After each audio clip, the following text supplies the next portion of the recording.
পকোড়া তো আমরা অনেকেই খাই। Veg pakora, non veg pakora, chicken pakora, অনেক রকম পকোড়াই হয়। তবে আজকে আমি যেই পকোড়াটা করে দেখাবো এটা কিন্তু একদমই অন্যরকম একটা পকোড়া, আর খেতে কিন্তু দারুণ লাগে। তো নমস্কার বন্ধুরা, আমি প্রিয়াঙ্কা, তোমাদের সকলকে আরও একবার নতুন করে স্বাগত জানাচ্ছি আমার channel Priyanka's kitchen recipe in বেঙ্গলিতে। প্রথমে দেখো একটা প্রেসার কুকার নিয়েছি, এর মধ্যে দিয়ে দিচ্ছি আমি পরিমাণ মতো জল। জলটা দেওয়ার পর আমি এখানে ছোটো ছোটো করে কাঁচা কাঁঠাল বা এঁচোড় কেটে নিয়েছিলাম। সেটা কাটার আর পদ্ধতিটা আমি দেখালাম না, অন্য ভিডিওতে কিন্তু আমার দেখানো আছে, তোমরা চাইলে গিয়ে দেখে নিতে পারো কীভাবে খুব সহজে কাঁঠাল কাটতে হয়, সেটা আমার কিন্তু ভিডিও দেওয়া আছে। তারপর পরিমাণ মতো লবণ আর হলুদের গুঁড়ো দিয়ে দিলাম, দিয়ে একটু প্রেসার কুকারে সিটি দিয়ে নিচ্ছি। এমনিও তোমরা সিদ্ধ করতে পারো, সময় বেশি লাগবে। প্রেসারে সিটি মেরে নিলে 4 থেকে 5টা সিটি মারলেই কিন্তু হয়ে যাবে। তো দেখো আমার কিন্তু এঁচোড়টা সিটি মারা হয়ে গেছে। এবার এটাকে আমি একটা ঝুড়ির মধ্যে ঢেলে দেব। ঝুড়ির মধ্যে ঢাললে কী হবে, জলটা ঝরে যাবে আর এঁচোড়টা কিন্তু ঠান্ডাও হয়ে যাবে তাড়াতাড়ি। তারপরে দেখো জলটা ঝরিয়ে একদম এঁচোড়টা নিয়ে নিয়েছি, দেখতে পাচ্ছ কতটা সুন্দর সেদ্ধ হয়েছে। এবার হাত দিয়ে খুব ভালো করে এটা চটকে নিতে হবে বা ম্যাশ করে নিতে হবে খুব ভালো করে। তারপর এর মধ্যে আমি দিয়ে দিচ্ছি পেঁয়াজ কুচি, এখানে 4টা বড় সাইজের পেঁয়াজ নিয়েছি, ধনেপাতা কুচি, একটু ভালো করে মিশিয়ে নিচ্ছি আগে। তারপরে এর মধ্যে দিয়ে দেবো আমি স্বাদ অনুযায়ী লবণ।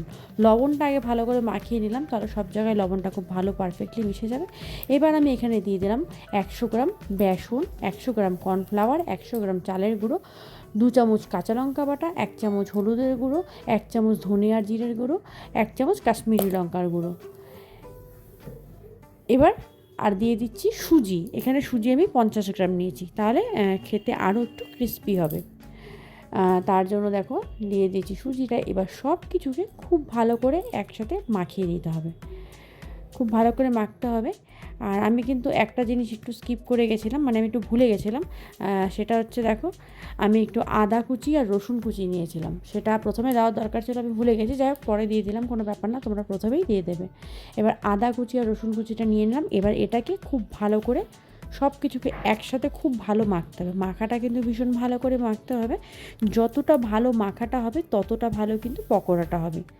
খেতে কিন্তু এতটাই স্বাদ হবে যে এই পকোড়াটা খেলে তোমরা আর এরপরে চিকেন পকোড়া বলো বা এমনি ভেজ পকোড়া বলো, ওগুলো ছেড়ে তোমরা কিন্তু এটাই খাবে।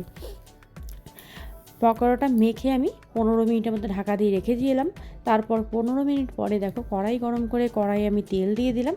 তেল দিয়ে পকোড়াগুলোকে আমি এরকম শেপ গোল গোল করে চ্যাপটা চ্যাপটা করে দিচ্ছি। তোমরা যে কোনো শেফেরই ভাজতে পারো, আমি এই শেফটা খুব ইজি মনে হয় আমার সবসময়, তাই আমি এই হিসেবে এইভাবেই করলাম। তেলটা কিন্তু গরম হওয়ার পরে স্টিমটা একদম লো থাকতে হবে।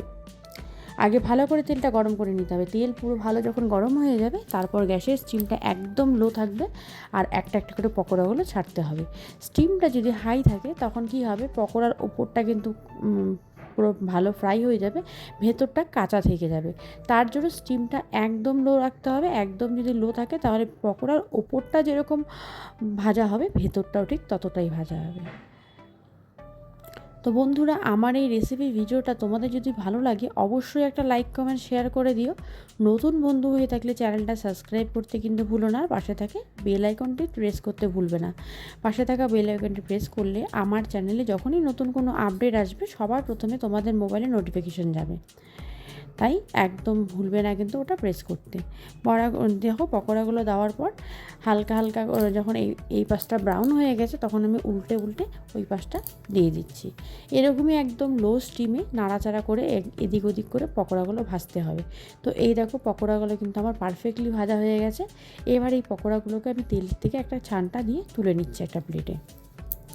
তোমরা চাইলে প্লেটের মধ্যে টিস্যু দিয়ে নিতে পারো, আমি দেইনি। টিস্যু দিয়ে নিলে কিন্তু এক্সট্রা যে অয়েলটা থাকে পকোড়ার, সেই অয়েলটা টিস্যুতে টেনে নেবে, তখন কিন্তু পকোড়ার মধ্যে অনেকটা অয়েল কমে যাবে। তারপর বাদবাকিগুলো আমি এরকম করে সেম প্রসেসেই সবগুলো পকোড়া আমি এরকম করেই ভেজে নেব। তো দেখো এই পকোড়াগুলোও কিন্তু নাড়াচাড়া করে ওইভাবেই আমি ভেজে নিলাম। এই পকোড়াগুলোকেও আমি এখন তুলে নেব। সত্যি বলছি পকোড়াটা খেতে এতটাই টেস্ট হয়, মানে মুখে লেগে থাকে। তোমরা কিন্তু অবশ্যই বাড়িতে একবার হলেও এই পকোড়াটা ট্রাই করবে। ভালো লাগলে কিন্তু আমাকে কমেন্ট বক্সে জানাতে ভুলবে না। তো দেখো ব্যাস আমার গরম গরম এঁচোড়ের পকোড়া কিন্তু একদম রেডি।